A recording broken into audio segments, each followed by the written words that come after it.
ఎంగేజ్‌లో ఉన్నప్పుడు బిర్జాలలో వచ్చే నొప్పిని గనక అశ్రద్ధ చేసినట్లయితే ఖచ్చితంగా ఫ్యూచర్‌లో ఈ అంగస్తంభన, శీఘ్రస్ఖలనం లాంటి సెక్షువల్ ప్రాబ్లమ్స్ రావటానికి మరియు వీరికణాలలో కౌంట్ తగ్గిపోయి పిల్లలు పుట్టటానికి చాలా ఎక్కువ అవకాశం ఉంటది.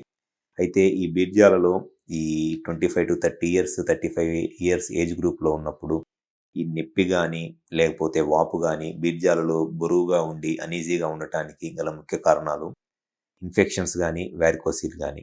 అయితే ఈ ఇన్ఫెక్షన్స్‌కి ఏ రకమైన ట్రీట్మెంట్ తీసుకుంటే ఈ బీర్జాలలో ఇన్ఫెక్షన్ తగ్గి ఫ్యూచర్‌లో ఈ అంగస్తంభన, శీఘ్రస్ఖలనం లాంటి సెక్షువల్ ప్రాబ్లమ్స్ రావు. అండ్ ఏమ ఎ ఎ ఎ ఎప్పుడు తీసుకోవాలి ఆ ట్రీట్మెంట్ అనేది ఈ వీడియోలో నేను డీటెయిల్డ్‌గా చెప్తాను. ఎప్పుడైనా సరే బీర్జాలలో గనక నొప్పి, వాపు లేదా బరువుగా అనిపిస్తే ఫస్టు ఇన్ఫెక్షన్ ఏమైనా ఉందనేది చెక్ జేసుకోవాలి. దానికి మనం చేయాల్సింది ఏంటి అనంటే ఫస్టు సెమెన్ కల్చర్ అంటారు. అంటే సెమెన్‌లో ఇన్ఫెక్షన్ ఏమైనా ఉందా? బాక్టీరియా ఏమైనా ఉందా? అనేది చెక్ చేసుకోవాలి. అండ్ సెకండ్ వచ్చేసి స్క్రోటల్ డాప్లర్ అంటారు. అంటే టెస్టిస్‌కి స్కానింగ్ చేసినట్లయితే ఆ టెస్టిస్‌లో ఇన్ఫెక్షన్‌లో ఎక్కడ ఉంది వాపు? టెస్టిస్‌లో ఉందా? ఎపిడెడిమిస్‌లో ఉందా? అనేది తెలిసిద్ది. అండ్ కొంతమందిలో టెస్టిస్‌లో ఇన్ఫెక్షన్ లేకపోయినా ఎక్కువ మందిలో ప్రోస్టేట్‌లో ఇన్ఫెక్షన్ ఉంటది. ప్రోస్టేట్‌లో గనక ఇన్ఫెక్షన్ ఉన్నా సరే ఈ టెస్టిస్‌కి ఆ ఇన్ఫెక్షన్ వచ్చి కొన్నిసార్లు ఈ నొప్పి ఇది వచ్చిద్ది. సో, ప్రోస్టేట్‌లో ఇన్ఫెక్షన్ ఉన్నా సరే మనకి సెమెన్ అనాలిసిస్‌లో తెలిసిద్ది. లేకపోతే ప్రోస్టేట్ స్కాన్ అంటారు. ట్రస్ స్కాన్ అంటారు.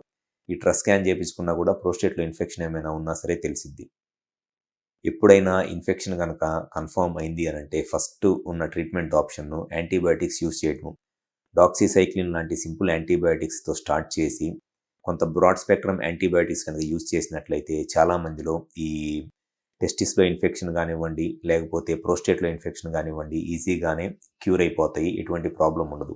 ఒకవేళ యాంటీబయాటిక్స్ తీసుకున్నా కూడా మీకు ఈ ఇన్ఫెక్షన్స్ తగ్గట్లేదు, ఇంకా టెస్టిస్‌లో బరువుగానే ఉంటుంది అనంటే నెక్స్ట్ ఉన్న best treatment option piezo wave therapy లేకపోతే extra corporeal wave therapy.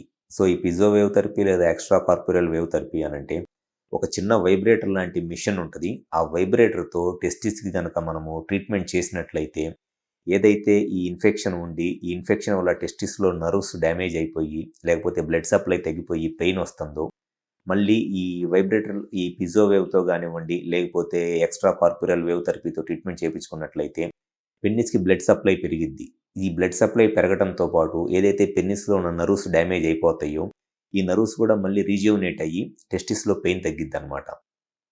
So, first ఉన్న బెస్ట్ ట్రీట్మెంట్ ఆప్షన్ ఏంటి అనంటే యాంటీబయాటిక్స్. యాంటీబయాటిక్స్‌తో గనక మీకు ఇన్ఫెక్షన్ తగ్గిపోయి పెయిన్ కంప్లీట్‌గా క్లియర్ అయిపోతే ఇక ఎటువంటి ప్రాబ్లమ్ ఏమీ ఉండదు. యాంటీబయాటిక్స్‌తో కూడా తగ్గట్లేదు అనంటే ఖచ్చితంగా నెక్స్ట్ ఉన్న ట్రీట్మెంట్ ఆప్షను ఈ పిజో వేవ్ థెరపీ లేదా ఎక్స్‌ట్రా కార్పోరియల్ వేవ్ థెరపీ అనేది.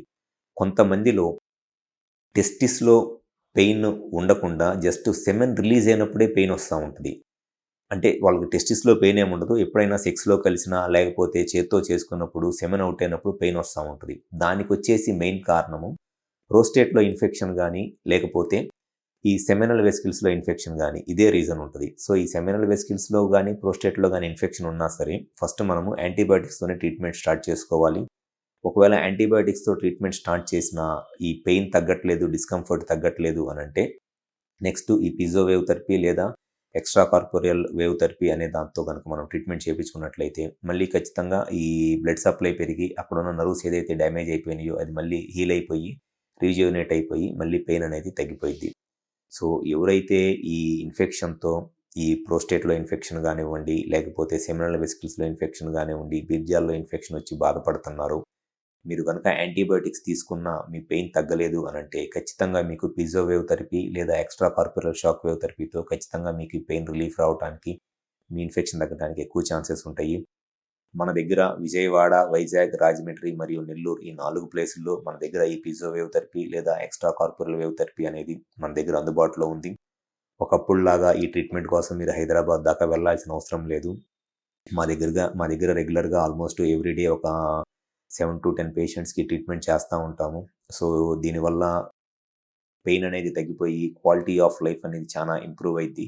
సో, ఎవరైతే ఈ బీర్జాలలో నొప్పితో బాధపడతా టాబ్లెట్లు వాడుకున్న పెయిన్ తగ్గక ఇబ్బంది పడుతున్నారో ఒక్కసారి వచ్చి కన్సల్ట్ అవ్వండి. విజయవాడ గాని, వైజాగ్ గాని, రాజమండ్రి గాని, నెల్లూరు గాని ఈ 4 ప్లేసుల్లో ఎక్కడైనా సరే వచ్చి ఒకసారి నన్ను కన్సల్ట్ అవ్వండి. డెఫినెట్‌గా మీకు గనక ఈ యాంటీబయాటిక్స్‌తో పెయిన్ తగ్గని పక్షంలో మనం గనక ఈ పీజో వేవ్ థెరపీ లేదా extra corporal wave therapy treatment start చేసినట్లయితే ఖచ్చితంగా మీకు ఈ పెయిన్ నుంచి రిలీఫ్ వస్తది. మీకు ఫర్దర్‌గా ఫ్యూచర్‌లో గూడా ఎటువంటి ప్రాబ్లమ్స్ ఏమీ రావు. Thank you.